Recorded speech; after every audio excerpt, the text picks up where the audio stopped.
Hi, welcome back. I have a distinct memory of a population sign in my city. It said 10,000 something with the last two numbers crossed out and two more added to it. So say it was 17, they crossed it out in red spray paint and wrote 19 next to it. That was probably over 10 years ago, and the population has more than doubled. The picture of this house I'm painting is from over 5 years ago, I think. This house is a business now. This used to be a pretty small, open city, very few buildings and fields everywhere, but now there's a strip mall on every street, houses stacked on top of each other, and so many cars. For what? I've had so many conversations with my mom about all the growth in the city, and I mentioned feeling alien here now.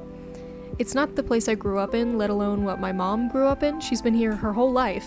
We talked about how it feels like the big cities we travel to. The architecture has changed and we didn't. And it doesn't feel like home anymore. It's disappointing. When I was younger, I thought about how cool it'd be to drive around and see the cows and horses everywhere, but now I have to go down back roads if I want a taste of that nostalgia. I'm lucky to still have that, at least. It's so dumb to think about now, but when I was younger, my best friend and I had our first taste of destruction right next to us. The neighborhood we lived in had farmlands behind it and a ton of trees, and there was a new subdivision being built in its place. They were taking down all the trees, and my friend was really upset about it. I had a "we're 12, what are we gonna do about it" mindset, but she was ready for war, as ready as a 12-year-old could be. She had me make posters in Word about how they're destroying nature and ruining the habitat of so many animals. We printed out like 5 of these quote-unquote posters and taped them to the light posts on my street. What was it gonna do, you may be asking yourself?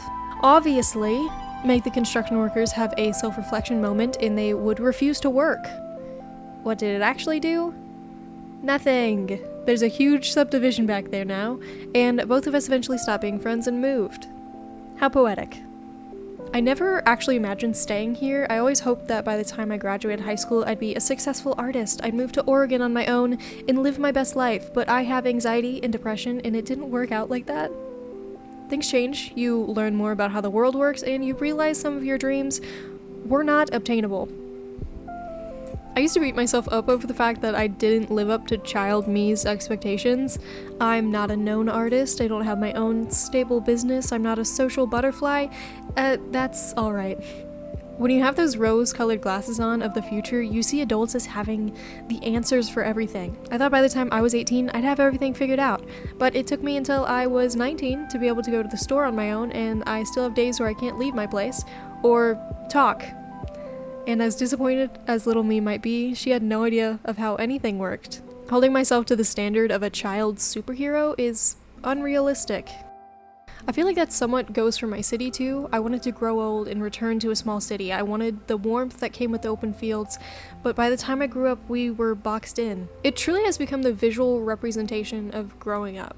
I can't hold my city to the idealized version in my head.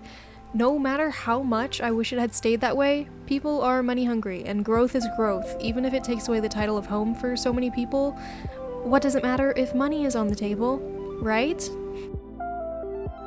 I hope that one day I do get to move, and another place will earn the title of home for me, but for now I'll be here. Who knows, maybe I'll find a way to feel home here again? If you feel like this in your own city, welcome to the club. I felt alone for a long time until I realized this is just life now. So, that's great. Okay, bye.